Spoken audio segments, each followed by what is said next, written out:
Rome and Carthage were the two great powers of the Western Mediterranean. They were like two giants sharing a small room. For more than 100 years, their ambitions clashed. Rome was a republic built on military strength and farming. Its legions were disciplined, and its citizens were expected to serve the state. They expanded their power across the Italian peninsula. They believed it was their destiny to rule. Their society was organized for war. Every man was a potential soldier, ready to fight for the glory of Rome. This made them a formidable force, one that grew stronger with every victory. Carthage was very different. It was a great city on the coast of North Africa, in modern-day Tunisia. The Carthaginians were famous sailors and traders. Their empire was built on wealth from commerce. They controlled trade routes across the sea, from Spain to the islands of Sicily and Sardinia. Their navy was powerful, protecting their merchant ships. Their government was an oligarchy, ruled by rich and powerful families. Unlike Rome, Carthage often relied on mercenaries, hired soldiers from other lands to fight its wars. This was a practical choice for a trading power, but it sometimes created problems with loyalty. The rivalry between these two powers led to a series of massive wars known as the Punic Wars. The First Punic War was fought mostly at sea over control of the island of Sicily. After a long and difficult struggle, Rome won. It forced Carthage to pay a huge sum of money and give up its Sicilian lands. The Second Punic War was even more famous. It was the War of Hannibal Barca, the brilliant Carthaginian general.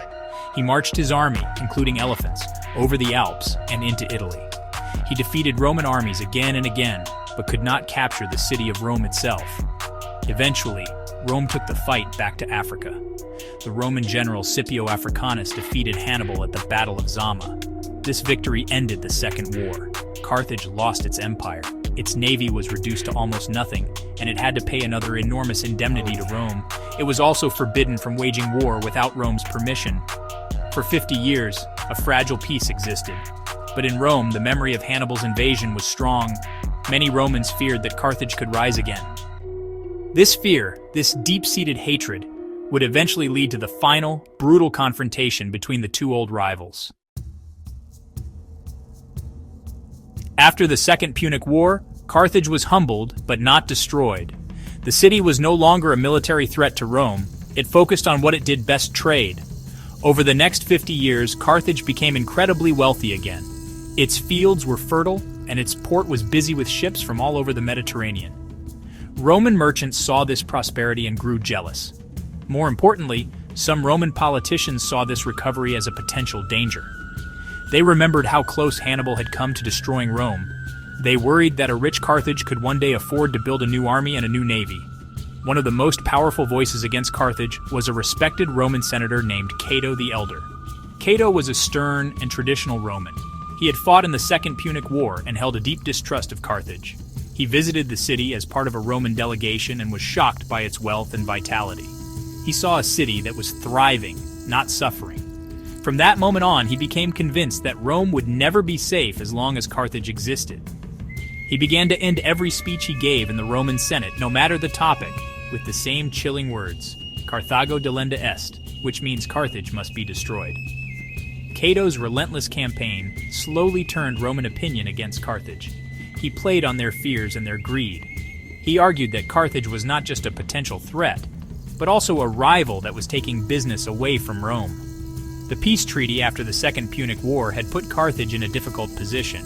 It could not defend itself from its neighbors without Roman permission. One of its neighbors, the Kingdom of Numidia, was a Roman ally.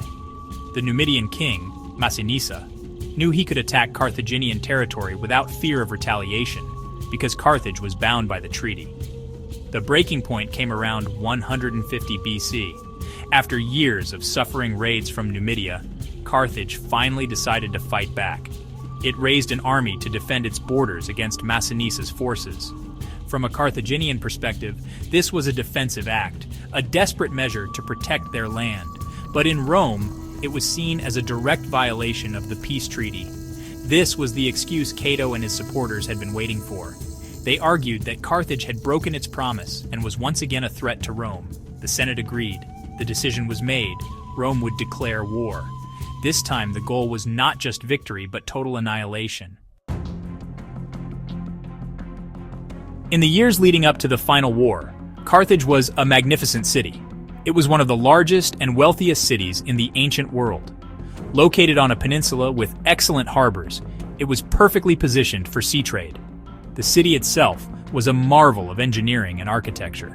It was protected by massive walls, said to be over 20 miles long and incredibly thick. These fortifications had protected the city for centuries. Inside the walls, the streets were a bustling maze of houses, shops, and temples. The population was diverse, a mix of Phoenician descendants, native North Africans, and people from all over the Mediterranean. The heart of the city was its two harbors. There was a rectangular commercial harbor for merchant ships, a busy place filled with the sights and sounds of trade from distant lands. Goods like Spanish silver, African ivory, and fine textiles were bought and sold here. Connected to this was a circular military harbor known as the Kothan. This was a secret hidden port, where Carthage's warships were kept. In the center of the Kothan was an island with an admiral's tower, giving a commanding view of the sea. Even though the navy was small due to the treaty, this military harbor was a symbol of Carthage's past naval glory and a source of Roman suspicion. Life for the average Carthaginian citizen was centered around family, religion, and work. The people of Carthage, known as Punics, spoke a language related to Hebrew and Phoenician. They worshipped a pantheon of gods, with Baal Hammon and Tanit being the most important. Religion was a central part of public and private life, with many temples and shrines throughout the city. Most people were involved in commerce in some way, as sailors, merchants, artisans, or dock workers. The surrounding countryside was extremely fertile, producing an abundance of grain, olives, and fruit, which not only fed the city, but was also a major export. Despite its wealth, Carthaginian society had internal divisions.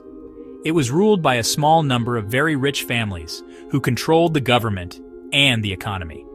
While there was a council and assembly of citizens, real power lay in the hands of this elite. This system had served Carthage well for centuries, allowing it to build a vast trading empire. But as Rome's shadow grew longer, this city of merchants and sailors would have to become a city of warriors. They had no idea that their peaceful prosperity was about to be shattered, and that their entire way of life was facing complete extinction. When Rome declared war in 149 BC, it did so with cold and calculated cruelty. A massive Roman army, consisting of about 80,000 soldiers, sailed across the Mediterranean and landed near the city of Utica, a neighbor of Carthage. The Carthaginians were terrified. They knew they could not defeat such a force in open battle. Their army, raised to fight the Numidians, was small and inexperienced compared to the Roman legions. Hoping to avoid a war they could not win, the leaders of Carthage sent ambassadors to Rome to plead for peace.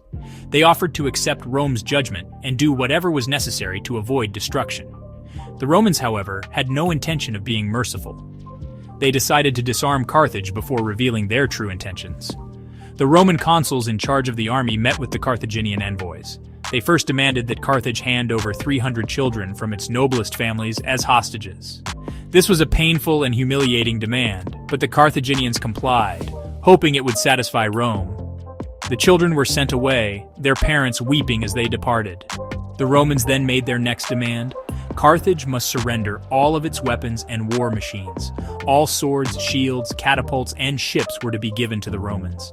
This was a shocking request.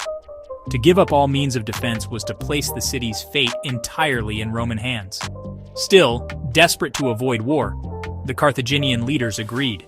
A long procession of wagons carried the city's entire arsenal to the Roman camp.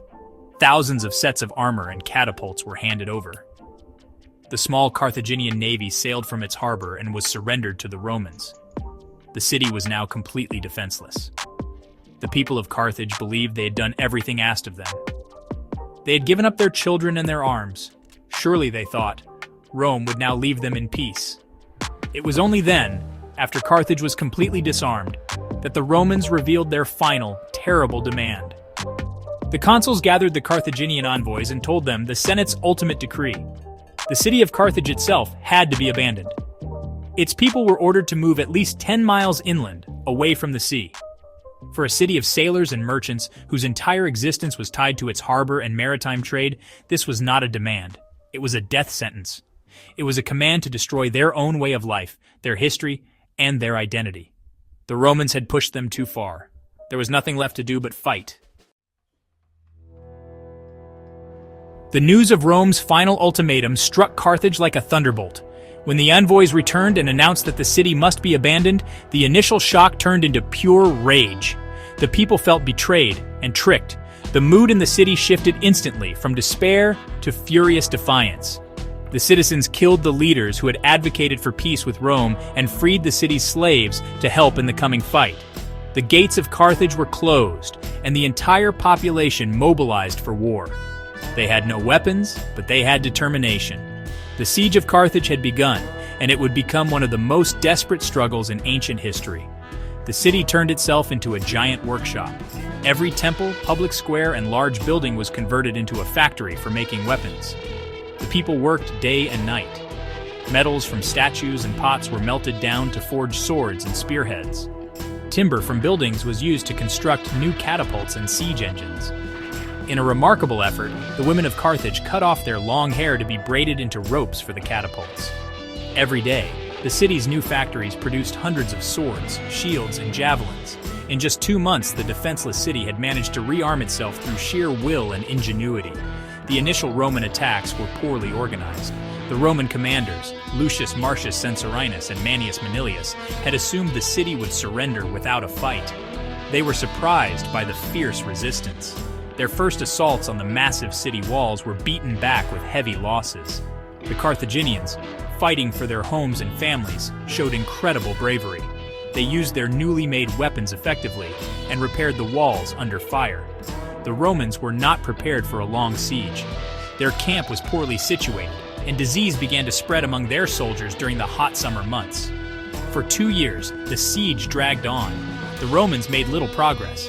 They managed to blockade the city by land, building a large wall across the peninsula to cut it off from the countryside. However, Carthage was still able to get some supplies by sea through the blockade. The Carthaginian defense was led by a general named Hasdrubal the Botharch. He organized the city's defenses from within, while another army operated outside the city, harassing the Roman supply lines. The great city of Carthage, against all odds, was holding its own against the might of Rome. The initial Roman campaign had been a failure. The lack of progress at Carthage frustrated the Senate in Rome. The war was proving more difficult and costly than anyone had expected. The Roman people grew impatient with the incompetent generals. In 147 BC, a new commander was chosen to lead the war effort, Scipio Aemilianus. He was the adopted grandson of Scipio Africanus, the man who had defeated Hannibal. Scipio was young but had already earned a reputation as a skilled and disciplined officer. He was elected consul, even though he was technically too young for the position, because the people believed he was the only one who could end the war. When Scipio arrived in Africa, he found the Roman army in a state of chaos. Discipline was poor, and the soldiers were more interested in looting than fighting. Scipio immediately restored order. He enforced strict discipline, drilled the soldiers relentlessly, and expelled the merchants and camp followers who had turned the army camp into a marketplace. He led by example, sharing the same hardships as his men. Within a short time, he had transformed the demoralized Roman force into an effective fighting machine. He knew that taking Carthage would require patience, engineering, and a total blockade. Scipio's first major move was to completely seal off the city. He understood that as long as Carthage could be supplied by sea, it could hold out indefinitely. He ordered his army to build a massive mole, a huge stone and earth dam, across the mouth of the commercial harbor. This was an incredible feat of engineering. Thousands of soldiers worked day and night to construct the barrier, cutting off the city's main lifeline to the outside world. The Carthaginians watched in horror as their access to the sea was slowly choked off. Starvation now became a real and terrifying threat inside the besieged city.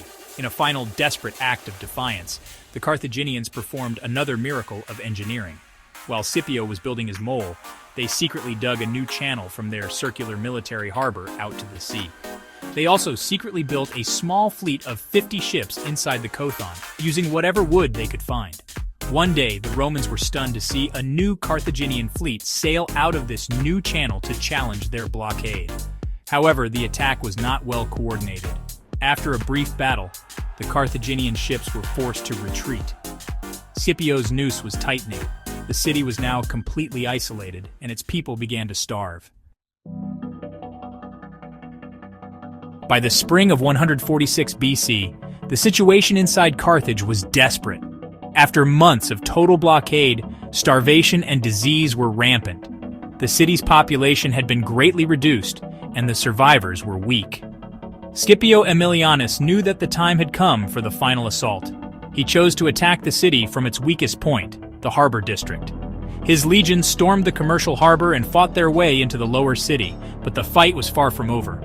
The battle for Carthage would not be decided in the open, but in the narrow streets and houses of the city itself. The assault turned into a brutal street-by-street battle that lasted for 6 days and 6 nights. The Roman soldiers had to clear the city one house at a time. The houses were several stories high, and the Carthaginians fought from the rooftops, throwing tiles and stones down on the Romans in the streets below. The legionaries had to fight their way into each house, clear it of defenders, and then move to the next. To advance, the Romans would lay planks from rooftop to rooftop, fighting in the air as well as on the ground. The fighting was savage and merciless, with no quarter given.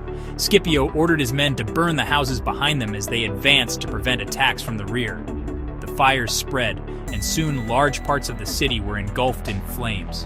The screams of the wounded and the dying filled the air, mixed with the roar of the fire and the crash of collapsing buildings. The Romans showed no mercy, killing soldiers and civilians alike. The advance was slow and bloody, a horrific crawl through a dying city. The destruction was immense. Ancient temples, beautiful homes, and public buildings were all consumed by the flames as the legions pushed forward toward the city's citadel. Finally, after 6 days of relentless fighting, the Romans reached the Byrsa, the fortified citadel at the heart of Carthage. Here, the last remnants of the city's population had taken refuge. Exhausted, starved, and without hope, about 50,000 Carthaginians surrendered to Scipio. They were promised their lives. A small group of Roman deserters and the general Hasdrubal held out in the temple of Eshmun, but soon even they gave up.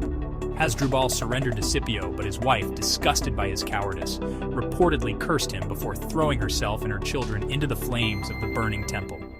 The great city of Carthage had fallen. The fall of Carthage was not the end of its suffering. After the final surrender, Scipio Aemilianus allowed his soldiers to plunder the city for several days. What had not been destroyed by fire was now looted by the victorious Romans. Gold, silver, statues, and any other valuables were seized. The 50,000 Carthaginians who had surrendered were led away into slavery. This was a common fate for the conquered in the ancient world. These men, women, and children, the last survivors of a great civilization, were sold in slave markets across the Mediterranean. Their families torn apart, and their identity erased forever.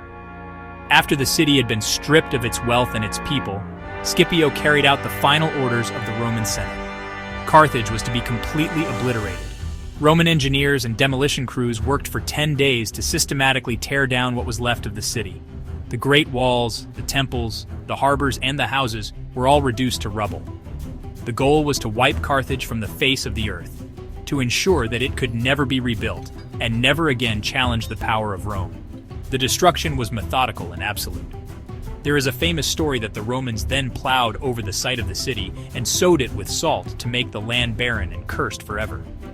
While this story is very dramatic and captures the spirit of Rome's vengeance, most modern historians believe it is probably a later invention. There is no mention of it in the detailed accounts of the war written by ancient historians like Polybius or Appian. However, whether salt was literally sown or not, the intention was the same. Rome placed a formal curse on the land, forbidding anyone from ever living there again. The destruction was meant to be permanent. The historian Polybius, who was a friend of Scipio and an eyewitness to the destruction, described the scene. He wrote that Scipio wept as he watched the great city burn. He was not weeping for Carthage, but was contemplating the fate of all great cities and empires, including his own. He quoted a line from Homer's Iliad about the fall of Troy, recognizing that even mighty Rome might one day suffer the same fate. It was a moment of reflection amidst one of history's most brutal acts of destruction. The final Punic War was over, and one of the Mediterranean's greatest civilizations had been extinguished. The destruction of Carthage had profound and lasting effects on Rome and the entire Mediterranean world. With its greatest rival gone, Rome became the undisputed master of the sea. There was no other power left that could challenge its dominance. This victory marked a major turning point in Rome's transformation from a republic into a vast empire. The former territories of Carthage in North Africa were annexed and became the Roman province of Africa. This fertile land became a vital source of grain for the city of Rome, a breadbasket that would help feed its growing population for centuries. The fall of Carthage also had a deep psychological impact on Rome. For over a century, the fear of Carthage had shaped Roman foreign policy. Now, that fear was gone. Some Roman thinkers, like the historian Sallust, later argued that the destruction of Carthage was actually bad for Rome. He believed that having a powerful rival had kept the Romans virtuous and united. Without an external enemy to fear, he argued, the Romans turned their aggression inward. Greed and political corruption grew, leading to a century of civil wars that would eventually destroy the Roman Republic itself. The story of the Third Punic War serves as a powerful historical lesson. It is a stark example of brutal power politics and the complete destruction of a rival. The phrase Carthaginian peace has come to mean a peace treaty that is so harsh and punitive that it leads to the total destruction of the losing side. Cato's famous line, "Carthage must be destroyed," is still remembered today as a call for the complete annihilation of an enemy. The war shows what can happen when fear, hatred, and greed drive the actions of a powerful nation. Although the Punic city was destroyed, the site of Carthage was too valuable to remain empty forever. About a century later, the Romans themselves, under Julius Caesar and later Augustus, would build a new city on the same spot. This new Roman Carthage became one of the most important cities in the Roman Empire. But the original civilization, its language, its religion, its unique culture, was gone forever, a ghost of history. The epic clash between Rome and Carthage is more than just an ancient story. It is a timeless reminder of the fragility of civilization and the terrible consequences of total war.